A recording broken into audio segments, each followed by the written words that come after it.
ఇక్కడ పెరుగు ఇలా డబ్బాలతో అయితే అమ్ముతారు. ఇప్పుడు 7.25 dirhams అయితే ఉంది. ఇది సుమారుగా మన ఇండియా కరెన్సీలోని 180 రూపాయలు.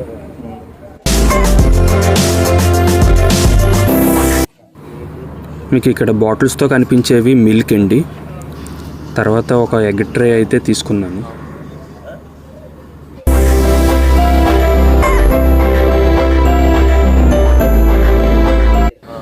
ఇప్పుడు ఇక్కడ మీకు చికెన్ ఎలా ఉంటుందో మీకు చూపిస్తాను. చూడండి, ఇలా డీప్ ఫ్రిడ్జ్లోనైతే మనకి చికెన్ పెట్టేసి ఉంటుంది.